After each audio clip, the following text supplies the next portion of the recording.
प्रातः स्मरणीय संत शिरोमणि आचार्य भगवान श्री विद्यासागर जी महाराज की जय जय जय। परम पूज्य गुणायतन प्रणेता प्रखर वक्ता भावना योग प्रवर्तक शंका समाधान प्रवर्तक मुनि श्री प्रमाण सागर जी महाराज की जय जय जय। पूज्य मुनि श्री अरह सागर जी महाराज की जय जय जय। देश विदेश से ऑनलाइन और यहाँ प्रत्यक्ष उपस्थित सभी लोगों का आज के शंका समाधान के इस कार्यक्रम में हार्दिक हार्दिक अभिनंदन। प्रतिदिन की भांति कार्यक्रम को प्रारंभ करें उससे पहले पूज्य गुरुदेव का आशीर्वाद लेके स्वयं को सकारात्मक ऊर्जा से संपूरित करते हैं। सभी लोग हाथ जोड़ें और पूज्य गुरुदेव के चरणों में नमोस्तु पूर्वक आशीर्वाद प्राप्त करें। बोलें, हे गुरुदेव नमोस्तु नमोस्तु नमोस्तु। बंधुओं, बहुत ही प्रसन्नता की बात है कि गुणायतन का कार्य द्रुत गति से चल रहा है और आप लोग इसमें सहयोग कर रहे हैं। आज भी कुछ उदारमना दानदाताओं ने यहाँ सहयोग दिया है।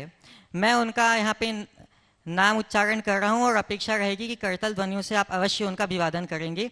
स्वर्ण दान देके अपने जीवन को धन्य किया है श्रीमती पुष्पाबाई रितेश कुमार जैन जबलपुर, स्वर्गीय कमलेश कुमारी जैन की स्मृति में सपना जैन धर्मपत्नी श्री विनीत जैन जयपुर, स्वर्गीय राजकुमार जी जैन की प्रथम पुण्य स्मृति में संदीप जैन अक्षत जैन इटारसी, श्रीमती राजमती काला धर्मपत्नी स्वर्गीय कमल कुमार जी काला दांता वाले कोलकाता। निर्माण निधि से आज संबद्ध हुए हैं श्रीमती मान्या जैन, श्री संदीप जी जैन कोटा, श्री नेमी तेजा जैन मैसूर। निर्माण मित्र से जुड़े हैं दक्षेश शाह, सुंदरलाल शाह अहमदाबाद एवं निर्माण सारथी से जुड़े हैं श्री विमल कुमार जैन, श्रीमती निधि जैन गुड़गांव। आज सूत्रधार से यहाँ संबद्ध हुए हैं श्री महावीर प्रसाद जैन, राजीव सीमा जैन, पुनीत सौगानी तेजपुर आसाम। वे अगर यहाँ उपस्थित हैं तो मंच पे आएँ और पूज्य गुरुदेव का आशीर्वाद प्राप्त करें। और उनके वे यहाँ उपस्थित हैं तो वे आएँ और पूज्य गुरुदेव का आशीर्वाद प्राप्त करें। और उनके सम्मान के लिए मैं आमंत्रित करूंगा श्रीमान एनसी जी जैन कार्याध्यक्ष गुणायतन एवं सुभाष जी जैन सीईओ गुणायतन। थोड़ा शीघ्रता करें।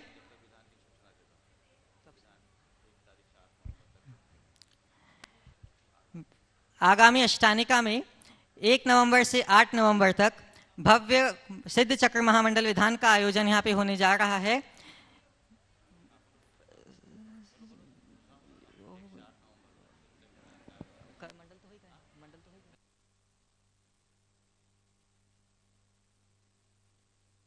जिन जिन का भी मैं नाम ले रहा हूँ वह यहाँ उपस्थित हों और यहीं से प्रश्न पूछें। और क्रम से श्री कमल कुमार जी देवरिया भी उनके बाद तैयार रहेंगे तो यहीं पे आ जाएं।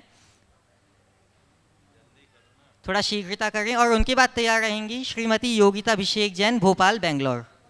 हम सभी की ओर से दुई महाराज जी के चरणों में तिरवार नमोस्तु नमोस्तु नमोस्तु। महाराज श्री, दुनिया का सबसे बड़ा रोग क्या कहेंगे 4 लोग, और हम सारी जिंदगी इसी में निकाल देते हैं कि 4 लोग क्या कहेंगे। और वो ही 4 लोग एक दिशा में जब चलते हैं जब 5वां कंधे पर हो, और अंत में वो ही 4 लोग यही बोलते हैं अनंत नाम सत्य, अनंत नाम सत्य। तो महाराज श्री, इन 4 लोगों से कैसे बचा जाए? नमोस्तु महाराज जी। क्या कहेंगे 4 लोग, इससे बचने का एक ही रास्ता है। लोग क्या कहेंगे इसकी जगह भगवान क्या कहेंगे ये सोचना शुरू कर लो। जिस दिन लोग की जगह भगवान को बिठा दोगे तुम्हारे जीवन की काया पलट हो जाएगी। न केवल सोच बदलेगी अपितु प्रवृत्ति और व्यवहार भी बदल जाएगा। और फिर राम नाम सत्य होने के पहले ही तुम राम नाम के सत्य को आत्मसात कर लो। नमोस्तु महाराज जी, नमोस्तु महाराज। श्रीमान कमल जी कुमार देवरिया शाहगढ़। और आपके बाद तैयार रहेंगी श्रीमती योगिता अभिषेक जैन भोपाल बेंगलोर। महाराज जी के चरणों में हमारे परिवार स्त्रीवार नमोस्तु नमोस्तु नमोस्तु। महाराज जी, मेरा प्रश्न यह है, गरीब में हिम्मत नहीं है, गरीब में हिम्मत नहीं है, मध्यम में मध्यम को फुर्सत नहीं है और अमीर को ज़रूरत नहीं है। महाराज जी, यदि ये चीज़ें रहेंगी तो समाज कैसे संगठित तो कैसे उन्नत होगा, समरसता कैसे आएगी महाराज जी? गरीब में हिम्मत नहीं, मध्यम को फुर्सत नहीं और अमीर को ज़रूरत नहीं, तो इन तीनों चीज़ों के बीच समाज आगे कैसे बढ़े, है ना? मैं इतना कहूँगा, जिन्हें ज़रूरत नहीं है वे थोड़ा उनकी तरफ ध्यान देने लगे, जिनको ज़रूरत है, तो गरीब को भी हिम्मत मिल जाएगी। और फिर जिन्हें फुर्सत नहीं है वो थोड़े अपने से नीचे वाले को देखने लगे, तो वो भी समझेंगे कि जब गरीब के पास हमसे ज़्यादा फुर्सत है तो उनसे तो बेहतर कब हम हैं, तो हम इसे देख रहे हैं। और इन सब चीज़ों के मध्य यदि व्यक्ति अपने ज़रूरतों की समीक्षा करके आवश्यकता मूलक जीवन जीने का अभ्यास बना ले तो सारा खेल ही बदल जाए, चाहे गरीब हो चाहे अमीर। ये पंक्तियाँ सब पर लागू होती है।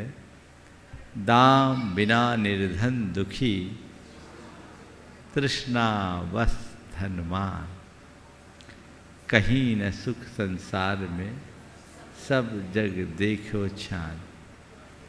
सवाल हिम्मत, फुर्सत और ज़रूरत का नहीं, सवाल जीवन की ज़रूरतों का है। यदि हम अपने जीवन की ज़रूरतों को समझ ले और उसे ही अपनी प्राथमिकता की सूची में ऊपर रखें, आवश्यकताओं के ऊपर अपनी आकांक्षाओं को हावी न होने दें, तो हमारी सारी दुविधा पल में ही दूर हो सकती है। उपस्थित हूँ श्रीमती योगिताभिषेक जैन, भोपाल, बेंगलोर, और आपके बाद तैयार रहेंगी डॉक्टर मंजू जैन, नागपुर से। नमस्ते महाराज श्री। ये प्रश्न मेरा नहीं है, मेरी मम्मी का, ग्वालियर से है। वो ये बोलती हैं कि जैसे हम ध्यान करते हैं या जाप करते हैं, और आप बोलते हैं कि ध्यान करते समय मूर्ति को नहीं, मूर्तिमान का ध्यान करें। तो हमने आपको, गुरुजी को तो देखा है, तो आपकी छवि वैसी ही आती है आहार विहार करते हुए। तो मूर्ति को हम कैसे ध्यान में मूर्तिमान में देखें? मूर्ति को ध्यान करते करते, मूर्ति का ध्यान करते करते मूर्तिमान को कैसे देखें? देखिए, जब हम गुरु को ध्याते हैं तो गुरु एक व्यक्ति भी है, गुरु एक तत्व भी। जब मेरे मानस में गुरु का ध्यान उभरता है तो मेरे चित्त में मेरे गुरुदेव की मूर्ति उभरती है। मैं उन्हें देखता हूँ, उन्हें ध्याता हूँ, उनमें डूबता हूँ, उनमें रमता हूँ, उनसे बातें भी करता हूँ। लेकिन मेरी आँखों में वो केवल मूर्ति नहीं रहती, मेरी दृष्टि में आचार्य विद्यासागर एक व्यक्ति नहीं, एक तत्व है, वो विद्या के सागर हैं। मेरा ध्यान उनके गुणों में जाता है, और जब मैं उनके गुणों में डूबता हूँ तो अपने को भी भूल जाता हूँ, तन्मय हो जाता हूँ। यही है मूर्ति से मूर्तिमान का संपर्क। समझ गए? यही रास्ता अपनाएं तो आप भी वह सब कुछ सहज कर सकते। नमस्ते। उपस्थित हूँ श्रीमती डॉक्टर मंजू जी जैन, नागपुर से, और आपकी बात तैयार रहेंगे श्रीमान NC जी जैन, दिल्ली, कार्याध्यक्ष गुणायतन। ओम। महाराज जी, मेरा प्रश्न ये है, मैं बहुत दुविधा में रहती हूँ कि भक्तांबर डिवाइन श्राइन नागपुर में बनाऊँ कि सागर में बनाऊँ कि शिखर जी में बनाऊँ। संतोष जी कहते हैं कि शिखर जी में सबसे ज़्यादा फुटफॉल होगा, सबसे ज़्यादा लोग शिखर जी आते। नागपुर में मुझे ऐसे लगता है कि नॉन जैन्स भी बेनिफिट करेंगे, और सागर में मुझे ऐसे लगता है कि वहाँ सबसे जल्दी काम हो जाएगा। तो अब पहली बात तो यह है कि बनाने का संकल्प लो, और कहाँ बनाओ? तो मैं तो कहता हूँ बनाओ, और बस की हो तो सब जगह बना लो। अरे वाह, आशीर्वाद दे दो महाराज जी। अब मैं क्या बोलूं इस दुविधा में, निर्णय आपको लेना है। बहुत बहुत आशीर्वाद। महाराज जी अगर शिखर जी में बनाऊंगी तो ये देखो, ये शंका समाधान का मैटर नहीं है, आपका व्यक्तिगत मैटर है, इसे आप देखिए। आशीर्वाद। श्रीमान एनसी जैन, कार्याध्यक्ष गुणायतन, और आपके बाद तैयार रहेंगी श्रीमती अर्चना जी मोदी, खुरई। दोनों गुरुवर के चरणों में मेरा और मेरे परिवार और समस्त मॉडल टाउन जैन समाज दिल्ली का 3 बार नमोस्तु। गुरुवर, एक किसी श्राविका का मैसेज आया है, उसी का प्रश्न है। नमोस्तु गुरुवर, कई बार गृहस्थी में ऐसे प्रसंग आते हैं कि हमें मालूम है कि सामने वाला हमारे साथ गलत कर रहा है या अपशब्द बोल रहा है, तब गृह क्लेश से बचने के लिए हम शब्दों से तो मौन हो जाते हैं, लेकिन अंतर में एक द्वंद्व सा चलता रहता है। ऐसा क्या करें कि वचनों से ही नहीं, मन से ही मौन हो जाएं? और क्या खाली वचन से मौन हो जाना भी निर्जरा का कारण होगा? देखिए, घर परिवार या लोक व्यवहार में यदि कोई दुप्रसंग घटता है तो हम तत्व ज्ञान के बल पर उसको नज़रअंदाज कर सकते हैं। शब्दों से मौन रहना बुरा नहीं है, बल्कि ज़रूरी भी है, क्योंकि जहाँ मौन रहने की ज़रूरत है वहाँ यदि हम प्रतिवाद या प्रतिक्रियाएं देंगे तो निश्चित रूप से क्षोभ होगा, वातावरण खराब होगा। तो जब कभी हम मौन में हों, कहीं ऐसा मौका आए जहाँ मौन रहने की ज़रूरत है, वहाँ मौन तो रहना ही चाहिए। मौन रहने में बहुत बड़ी जीत होती है। पुण्य पाप या कर्म की निर्जरा को मैं एक तरफ रखूं तो भी मैं इतना तो कह सकता हूं कि मौन रहने से माहौल संभला रहता है। जहां मौन रहना जरूरी है वहां अगर हम बोल दें तो बवाल खड़ा हो सकता है। इसलिए आगे बात ना बढ़े, बवाल खड़ा ना हो, हम इस दृष्टि से मौन रखें तो मौन रखें। लेकिन एक मौन है जो परिस्थिति से प्रेरित होकर हम लेते हैं, और एक मौन है जो हम अपनी मानसिकता के साथ लेते हैं, अपनी मनस्थिति से लेते हैं, खुद आत्मस्वीकृति के साथ लेते हैं। परिस्थिति से प्रेरित मौन व्यक्ति को भीतर से असहज रखता है, पर मनस्थिति से प्रेरित मौन व्यक्ति को सहज बनाता है। हमें ऐसे समय में तत्व ज्ञान का आलंबन लेना चाहिए। यदि मुझसे किसी ने कुछ बोला, हाँ ठीक है बोल दिया सो बोल दिया, मैंने उसे लिया ही नहीं, मैंने नज़रअंदाज कर दिया, मैं उसे क्यों पकड़ूं? जो उसने बोला वो मैं हूँ ही नहीं, और जो मैं हूँ ही नहीं उसको अपने आप को क्यों मानूं? एनसी जैन आप हो, मैं सीएन जैन बोलूं तो आप मेरी तरफ ध्यान दोगे क्या? नहीं। हाँ नहीं ना। एनसी जैन हैं और मैं सीएन जैन बोलूं तो एनसी जैन कभी ध्यान नहीं देंगे। और कोई एनसी जैन को पागल कह दे कि वो तो पागल आदमी है, तो एनसी जैन अंदर से चुप धोरे रहे, मेरे को पागल बोल रहा है। इसका मतलब क्या है? इसका मतलब यही है कि हमने अपने आप को पागल मान रखा है।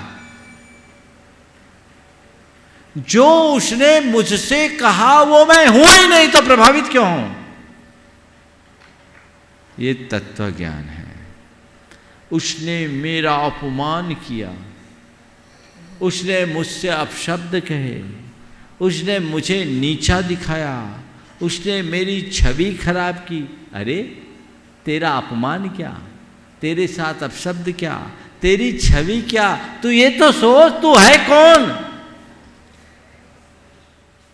जिस दिन तुझे तेरे स्वरूप का बोध होगा उस दिन बाहर की बातें तो तुझे प्रभावित करेगी ही नहीं। मैं जब ब्रह्मचारी था, मेरे साथ का एक ब्रह्मचारी था, उसका स्वभाव थोड़ा उजड्ड था। वो उसकी वाणी में बिल्कुल संयम नहीं था।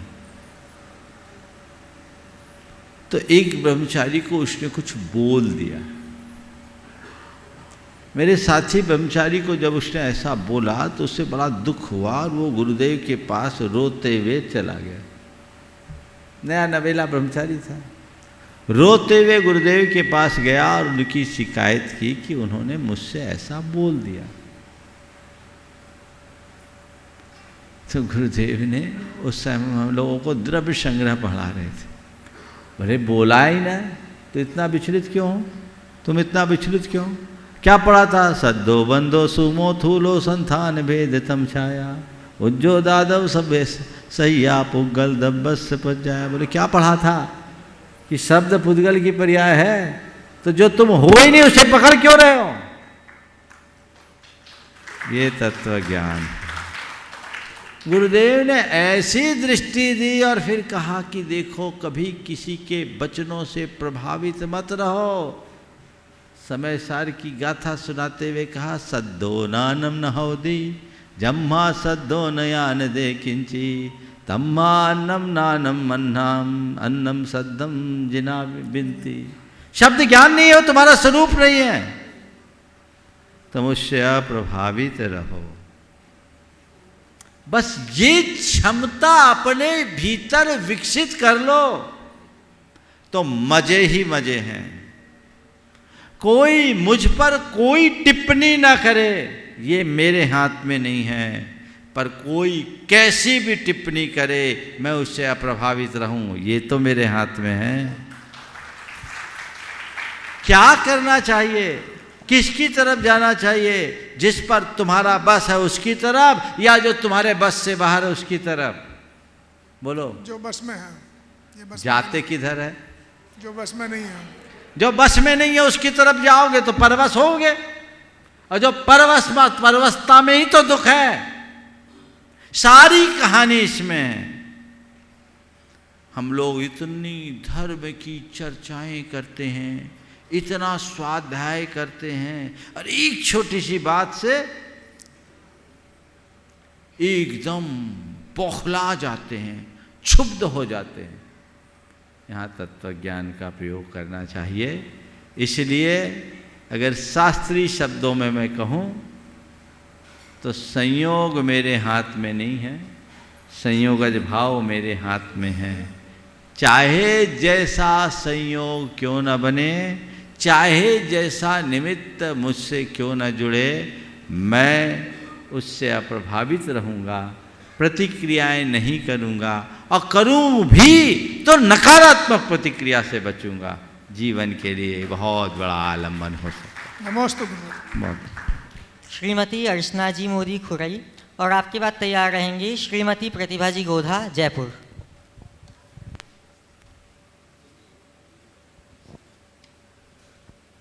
नमोस्तु महाराज जी, मेरा प्रश्न यह है कि कर्म सिद्धांत जैन दर्शन के अलावा अन्य दर्शन में भी होता है? बिल्कुल होता है। देखिए, कर्म सिद्धांत का वर्णन जैन दर्शन में तो है ही, अन्य दर्शनों में भी। गीता का कर्म सिद्धांत अलग है, वैदिक परंपरा में कर्म सिद्धांत को अलग अलग तरीके से लिया है। हाँ, लेकिन जैन दर्शन में जिस तरीके से कर्म सिद्धांत का वर्णन है वो बहुत व्यापक है, और एक ऐसा सिद्धांत है जो न तो व्यक्ति को पूरी तरह से पराधीन बनाता है और न ही उसे पूर्ण स्वतंत्रता या स्वच्छंदता का अवसर देता है। हम कर्म के नियंत्रण में तो हैं ही, लेकिन ऐसा नहीं कि सब कुछ कर्म के ही नियंत्रण में। हम अपने ज्ञान के बल पर कर्म को नियंत्रित कर सकते हैं और अपने जीवन का पथ प्रशस्त कर सकते हैं। श्रीमती प्रतिभा जी गोधा जयपुर, और आपके बाद मैं बड़े सम्मान से आमंत्रित करूंगा बाल ब्रह्मचारी पारस भैया जी भोपाल से। दोनों गुरुवर के चरणों में मेरा और जगत के सभी जीवों की तरफ से बारंबार नमोस्तु नमोस्तु नमोस्तु। गुरुदेव, अभी जो प्रश्न आया कि कोई हमें कुछ कह देता है तब हम शुद्ध हो जाते हैं, लेकिन मेरे साथ उल्टा होता है महाराज जी। मैं किसी को भी कुछ कहती हूँ, इसने ऐसा क्यों नहीं किया और उसने वैसा क्यों किया, ये मेरी आदत है जिससे मैं बहुत परेशान हूँ। और मैं चाहती हूँ कि मैं ज्ञातादृष्टा बनूँ, लेकिन बन नहीं पाती हूँ। तो महाराज जी, एक तो इसका समाधान चाहिए, और दूसरा ये कि जो अभिवादन के क्रम में वंदना इच्छामी वंदामी नमोस्तु, तो अगर घर वाले कोई व्रती हैं तो उनको जैसे हम बोलते हैं ढोक देते हैं, धोक देते हैं, धोक, तो उनको तू करके भी बोलते हैं, अगर घर वाले व्रती हैं तो तू करके भी बोलते हैं, तो उनको तू से आप बोलें या वंदना बोलें, ऐसा क्या करना है? देखिए, सबसे पहले तो आपका जो पहला सवाल है वो आपका नहीं, बहुतों का है।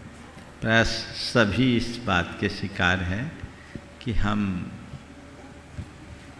खुद से परेशान ज़्यादा होते हैं। हाँ, खुद से परेशान यानी खुद के दोषों और दुर्बलताओं के कारण परेशान होते हैं। छोटी छोटी सी बातें हमें प्रभावित करती हैं, और ऐसा वे लोग ज़्यादा करते हैं जिनकी मनोवृत्ति प्रतिक्रियावादी होती है। छोटी छोटी बातों पर प्रतिक्रियाएं करना, और जो मनुष्य छोटी छोटी बातों पर प्रतिक्रियाएं करता है वो प्रायः क्षुब्ध रहता है। छोटी छोटी बातों पर प्रतिक्रिया करने से हमें बचना चाहिए, और उससे बचने का उपाय मैं बताता हूँ। जब आप प्रतिक्रियाओं से बचेंगे तो ये समस्याएं अपने आप शांत हो जाएगी। आपने कहा कि मैं ज्ञाता दृष्टा बने रहना चाहती हूँ, लेकिन रह नहीं पाती। तो केवल इच्छा करने से काम नहीं होगा, इच्छा के साथ हमें वैसा प्रयत्न भी करना होगा। कोशिश तो बहुत, कोशिश कैसी? सही दिशा में कोशिश करो। अंधेरे को भगाना है, लठ मार के थोड़ी भगा पाओगे। बोलो, यहाँ अंधेरा है, लाठी उठाओ, मारो, लाठी से भगाओ, नहीं भागेगा क्या? नहीं। अंधेरा में लाठी मारने से, लठ मारने से अंधेरा नहीं भागता। अंधेरे को भगाने के लिए वहाँ दिया जलाना होता है, बत्ती जलानी होती है, एक पल में अंधेरा भाग जाएगा। केवल कोशिश करना पर्याप्त नहीं है, कोशिश करने के साथ साथ कोशिश की दिशा भी ठीक होनी चाहिए। समझ गए? आपको कुछ उपाय बता रहा हूँ, न केवल आपको, आपके माध्यम से आप सबको भी प्रतिक्रियाएं कम करना है। तो आप एक कमांड अपने मन को सदैव दें, मुझे सहज रहना है, मुझे सहज रहना है, मुझे सहज रहना है, मुझे सहज रहना है। दोहराइए। इतनी बार भावना योग कर चुकी, इतनी बार सुन चुकी, कितनी बार करते हुए अपनी सामायिक में से दोहराओ। केवल माला के दाने सरकाने से माला नहीं होगी। जब तक हम अपनी अंतश्चेतना को नहीं जगाते हमारा उद्धार नहीं होगा। जी महाराज। मुझे सहज रहना है, मुझे संयम रखना है, मुझे शांत रहना है, मुझे सकारात्मक रहना है। ये 4 ऐसे आत्म सुझाव हैं जिन्हें आप नियमित 108 बार दोहराइए, एकदम दीर्घ और लयात्मक तरीके से। देखिए कितना बड़ा परिवर्तन आता है। ये एक पहलू। और दूसरा, रोज अपनी आत्मसमीक्षा कीजिए। शाम को सोने से पहले अपने भीतर झांकिए, आज मैं कहाँ कहाँ असहज हुई, आज मैंने कहाँ कहाँ संयम खोया, आज मैं कब कब अशांत हुआ, आज मैं कब कब नकारात्मक बना। उन सारी बातों को रिकॉल करके मन ही मन अपनी निंदा करो, गर्हा करो कि मैंने ये गलत सोचा, गलत बोला, गलत कहा, गलत किया। आगे मैं इसका ध्यान रखूंगा और भविष्य में मैं इसकी पुनरावृत्ति नहीं करूंगा, मैं इससे बचूंगा। और ये संकल्प अपने मन में जब आप दोहराएंगे, चीज़ें अपने आप आपके नियंत्रण में आ जाएगी और आप अपने जीवन को ज़्यादा सुंदर बना सकें। और दूसरा सवाल क्या पूछा था? घर वाले अगर व्रती हैं तो घर वाले को क्या बोले धोख देने में और तू शब्द का प्रयोग? देखिए, सामान्य रूप से हमारे यहाँ वंदना के कुछ प्रावधान है। मुनियों को नमोस्तु, आर्यिकाओं को वंदामि, एलक क्षुलक 10 प्रतिमाधारी आरंभ त्यागी व्रतियों को इच्छा में, और सामान्य त्यागियों को वंदना। समझ गए? तो मुनियों को नमस्कार, आर्यिकाओं को वंदना, क्षुल्लकों को इच्छा का, ब्रह्मचारियों को वंदना। ठीक है ना। तो ये तो क्रम है। अब घर परिवार में कोई बड़े हैं तो व्रती होने के साथ साथ आपके परिजन भी हैं, आप उनको अपने घर के शिष्टाचार की जो परंपरा है उसके अनुरूप भी ढोक दे सकते हैं। ढोक देने का मतलब है प्रणाम करना, अभिवादन करना।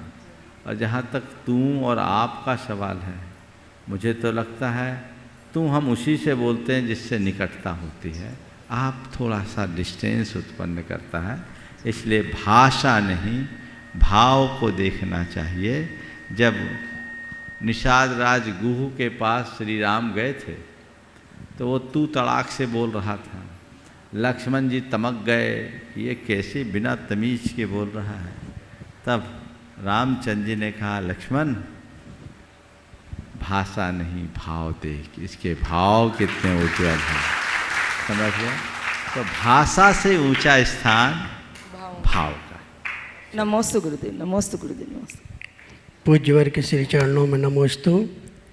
महाराज श्री, आज आत्मा बड़ी गदगद होती है कि जिस शाश्वत सिद्ध क्षेत्र पर आचार्य भगवान के नाम का कोई भी स्थान नहीं था, आपने आज गुणायतन सेवा आयतन को बना करके पूरे भारतवर्ष को एक अनोखी चीज़ दी और जिन संस्कृति को जीने का एक रास्ता दिया, ये बहुत अच्छा आपने किया। मेरी शंका है पूज्यवर कि आजकल लोग दया को बंद का कारण मानते हैं और आचार्यों ने अनुकंपा दया को सम्यक दर्शन का लक्षण माना है, तो वो बंद का जो कारण मानते हैं वो किस देखिए ये विडंबना है कि हमारे शास्त्रों की बातों को लोग बड़े तोड़ मड़ोड़ कर प्रस्तुत करते हैं। ये जो सवाल आपका उपस्थित हुआ है वो आचार्य कुंद की एक गाथा की विपरीत व्याख्या के परिणाम से। आचार्य कुंद ने प्रवचन सार में एक गाथा लिखी, अत्थे अजथा गहनम